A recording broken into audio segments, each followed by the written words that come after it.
You ever wonder what happened if they reshot My Name is Earl? My Name is Earl, that TV show that had like 4 seasons, 2005, 2009, I think. That knowledgeable that they had Jason Lee, they had Jamie Presley, they had Darnell, who was I forget his name. They had Ethan Supply, I think. They had me in the show. They did not have me in a show. Why would they put me in a TV show? I'm just a regular guy. What would they want with me? Anyway, let's say in real life they remade a show. You know how 2.5 Men, it's kind of like the mentor, the big guy, the guy in charge of all was a guy named Larry David. Not Larry David, that was Chuck Lorre. Actually, they had a reboot of My Name is Earl, but they made Jason Lee me. They made uh, Aquafina the wife, and they made Darnell Danny Glover. I deleted that. I would just sit there and I'd be like, I get to be in a show. I'm a lot younger than both Danny Glover and Aquafina, so why would they want me in a show? Why me? I met Larry David. He ended up wanting to give me something for some reason I'm not going to disclose in this hypothetical situation. Somehow, some reason, this hypothetical situation, he wants to give me a part on a show. It's like the Seinfeld situation, like where I am like half the creator. I write half the stuff, and most of it's improvised. Yeah, yeah. My dad is too busy to just sit down and tell me a story with me like this. I gotta do it alone. I have to do this alone. Everyone else is too busy to help me with this. It's just me alone in this story. And the celebrities I'm gonna pull in who are not actually there. So then I sat down, and I talked to people. We're gonna reshoot a show. Yeah, Larry David, who was the Chuck Lorre of this. It's kind of Chuck Lorre-ish, Seinfeld-ish. Then we're gonna have the brother of Earl be Angus T. Jones. You know what, scratch. We're not gonna have the wife be Aquafina. We're gonna have the wife be the Ladybird person, Ladybird star. Saroise Ronan. For the comedy of this, what I'm doing right now, I'm gonna pretend I can't spell it. I can't pronounce her name. Let's call her Sarah Ronan. If someone really attacks this video, all it's probably gonna do is get me more popularity.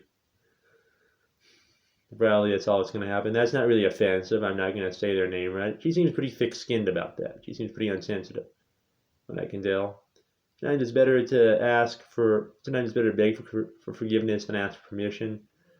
So with that proverb in mind, I'm just gonna keep doing this with that quote in mind. Anyway, here I am. I sit down. I'm right next to Larry David. He's like, well, let's make a show. Then they have me be Earl. We're in Hollywood at the time. Decided to move there. Things went surprisingly well for me. Now we got into Hollywood. I had been on a plane ride.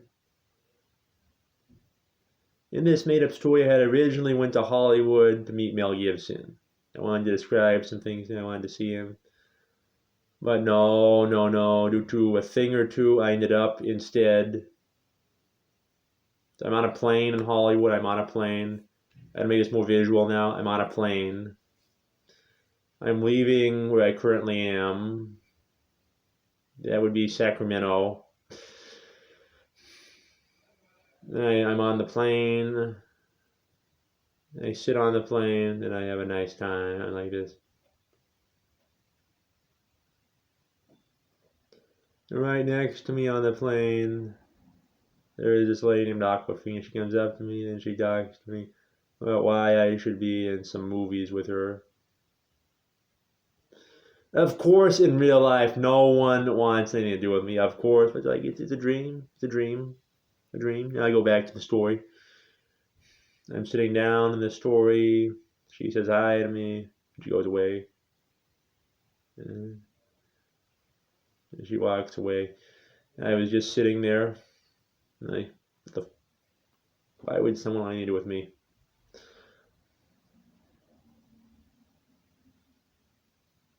And I get back on the car. And we keep going. To add some suspense, let me stop there for a second.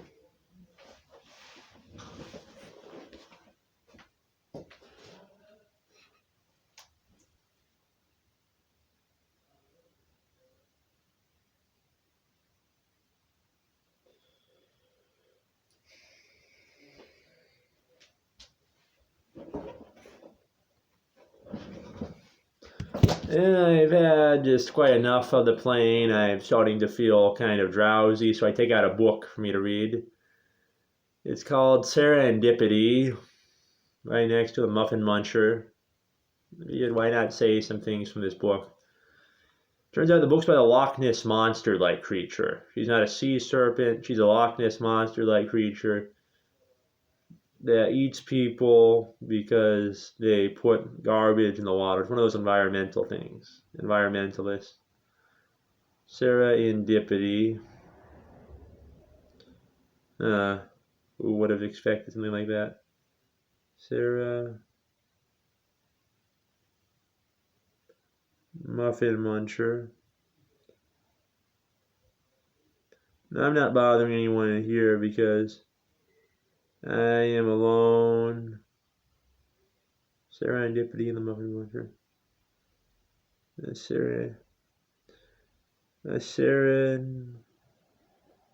What a messed up name. Serendipity. I'm not forcing anyone to watch this. Serendipity.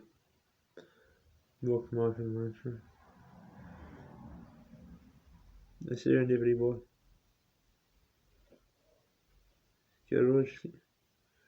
This guy named Stephen Cosgrove. And no, I am not. I don't think I'm taking up anyone's time unneededly. I'm sitting here. I'm watching.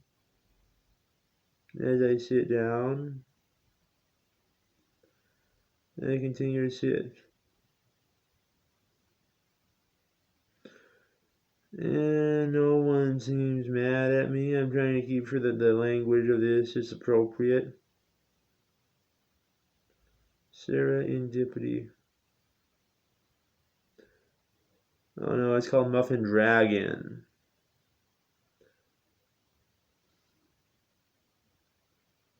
Huckleberg. So as you can see I have this array of childlike books on a plane. And I'm going back to LA. And like this. I hope Mel Gibson wants to see me. I hope this guy wants to see me. This Mel Gibson guy. Hope he wants to see me. Was just turning me away.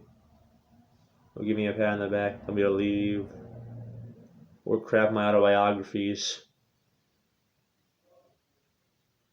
I continue to sit back down. Like this. The plane lands.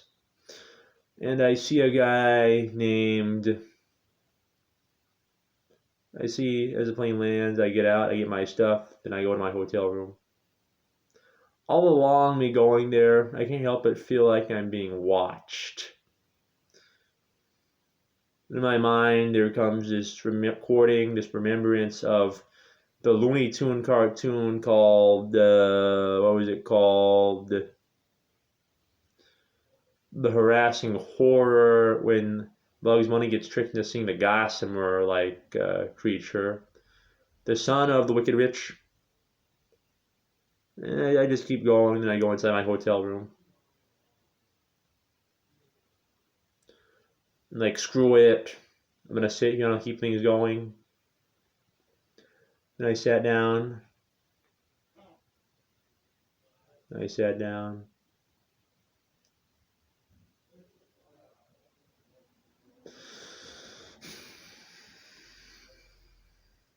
I feel like screw it's an appropriate word. Is it inappropriate? Is it not appropriate? Like I said the F word.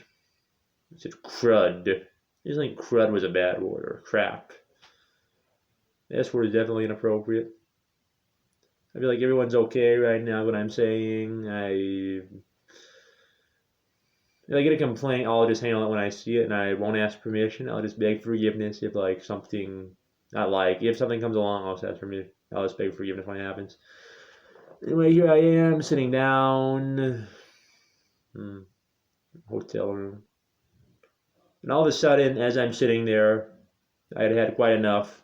There enters this bald headed man with hair around his head, but not on his head. I mean, no offense to bald headed people, people with bald, no hair. I don't need to feel conscious. I'm not putting you down. I actually can't wait till I'm bald. That does not mean come up to me and shave my head off and I'm not looking. That does not mean that. That means that if I go bald, I will probably end up like Sean Connery baldness, or I'll just end up bald. And sometimes baldness looks better than with hair. Sometimes baldness looks better on people. Beauty's an eye to the beholder. Now I keep going. The guy happens to be bald. He had hair like that. He was wearing glasses. He said his name was Larry David. He walked up to me. I said hi to him. And I grabbed him by the hair and I told him to go away. No one need interfere here. I'm sitting down. Is what I thought in my head. Then he walked away. The jerk walked away. And I sat down alone for a little bit. Awkward situations started to come to my mind. I started to feel like I was full of nausea and whatnot. Full of nausea. No one seemed offended by me. No one seemed offended by me.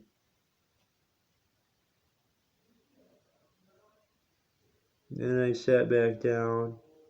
I remembered how much I missed my girlfriend who left me when I was in that place. When I was in California. I'd had quite enough. So then I quietly walked out of the room. I went to go get some Jello. And then there was that bald-headed man again. With the hair all over. Missing his hair. And the hair like this. He's wearing glasses. I look like a health nut, the guy. And he was a nice guy. He was a nice guy. He asked me how I was doing.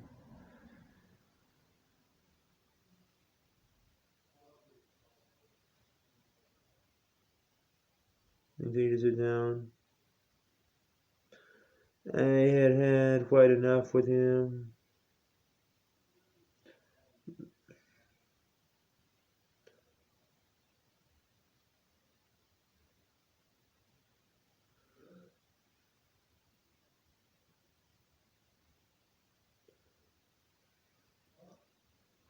You know, when I started to talk long like this, I start to realize that people I want to have a chance to speak also. Like that sense of wrongdoing just comes to my head. Because other people might want to say something. They might want to say something else. They might want to be angry at me. This is not a class discussion. And this is not an academic setting. This is not a workplace setting. It is me sitting down, and I'm not hurting anyone's feelings. No, anyway, I continue to walk down the room. Serendipity still in my mind. Still thinking about the time my girlfriend left me. Then Larry David was still next to me for some reason. And he punched me in the face for some reason. I fell on the ground with my nose bleeding. It's like, ah, why'd you do it, Larry David? What'd I do to you? Larry David said, geez, I'm sorry I did that. I was trying to hit a fly. He said it in a very, very cut and dry tone. I could tell he did not want to get too mad at me. He shook my hand and he said, how about I put you on one of my shows? I was like, why not?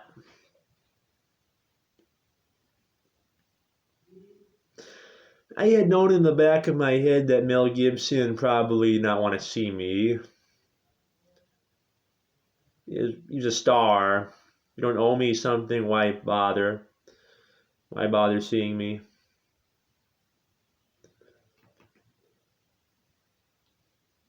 Yeah. I started to feel less tense as he offered me the show. I felt better about myself.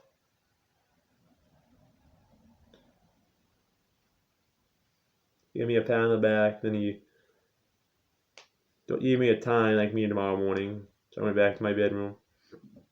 The hotel. I had gotten the jello, put it away, and I slept. It was like this. Part of me felt very excited to get the show. The other part of me still felt that the nose pain was pretty. My nose was not broken, but there was a fair amount of kind of blood coming through it. I didn't mean to hurt anyone's feelings. Then it came back to me. The reason why people can't make why actors gonna make like a bunch of faces in the movies, only play people, get to do it a little bit, is because actors, they get to afford a lot of plastic surgery. People in plays, they just do it for like a split second and they put it back. You don't exaggerate too much. I need you to sit back down. I was excited that Larry David would put me on one of his shows. I was considering what. I remembered my girlfriend. I remembered why we broke up. Why she didn't want to do it with me in the first place. She never really went into detail with me. I felt like I had hinted enough I wanted to know, but she just sort of just brushed me off. I don't know why. It's kind of like the end of that Jim Patterson book with the Rafe guy.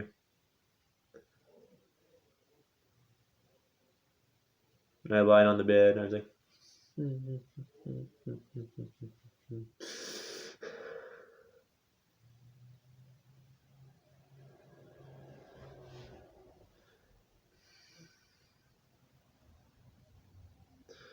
Larry David was offering me a show.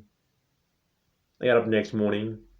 I got to my shoes. I put them on.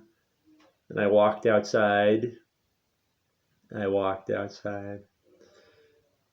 got into my car and I drove to go see Larry David's studio. He had given me the address last night also. I had been kind of fed up with the way things were going for me. I had felt kind of fed up. So then I continued to sit down. I felt less tense then. I felt less tense.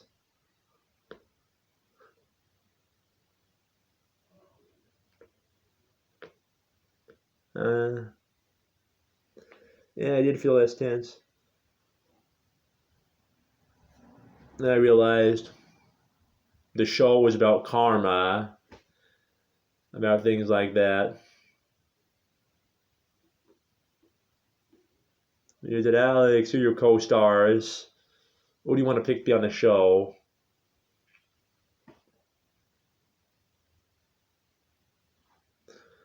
My mind went blank. Who did I want on a show with me? Who did I want on a show with me?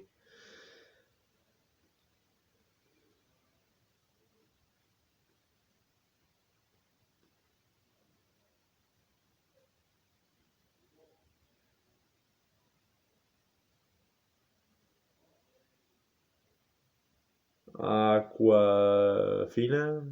I finally managed to say